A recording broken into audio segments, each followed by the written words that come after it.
Sizga bitta mashhur qush haqida gapirib beraymi?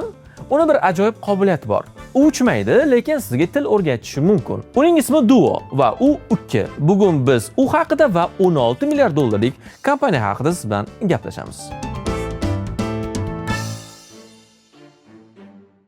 Duolingo bu o'yinlashtirilgan metod orqali til o'rganishni hammaga bepul hamda qiziqarli qilgan bir professorning startapi.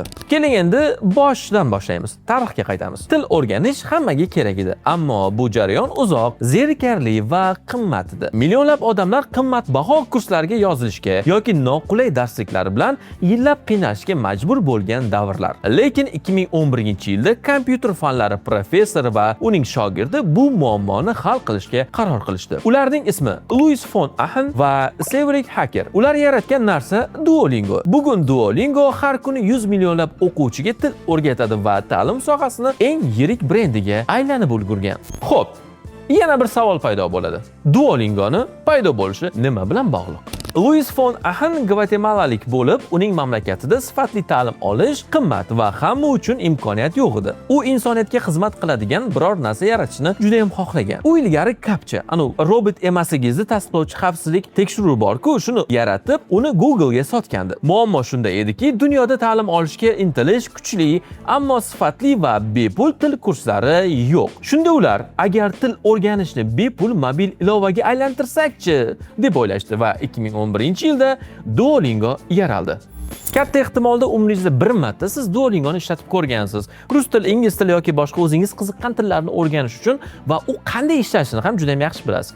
Lekin oramizda Duolingo o'zi nima va qanday ishlaydi degan savolda o'tirganlar bor. Keling, ular uchun bu startap qanday ishlashini bir tushuntirib beramiz.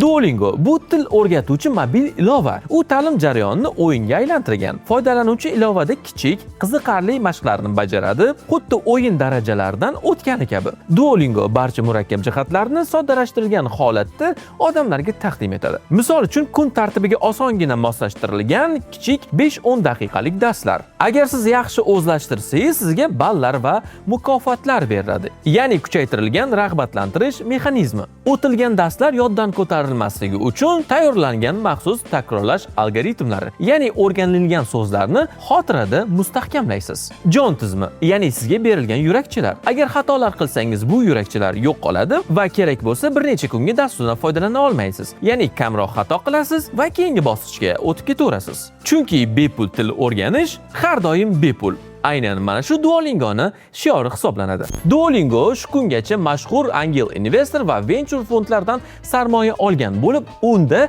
40 dan ortiq tilni siz o'rganishingiz mumkin va aynan shu paytda 500 milliondan ortiq foydalanuvchi Duolingodan foydalanib kelyapti. Va qayta eslatamiz, uni bozor kapitalizatsiyasi 16 milliarddan ortiq. Agar siz Duolingodan foydalangan bo'lsangiz, sizga yoqqan tarafi, foydalanmagan bo'lsangiz, qachondan foydalanmoqchi ekanligingizni izohlarda yozib qoldiring. Agar sizning startapingizga sarmoya kerak bo'lsa, Yoshlar Ventures sizga investitsiya qilishga tayyor. Shunchaki yoshlarventures.uz saytiga kirasiz, ariza qoldirasiz. Yoshlar Ventures, siz yarating, biz qanot beramiz. Ko'rishguncha.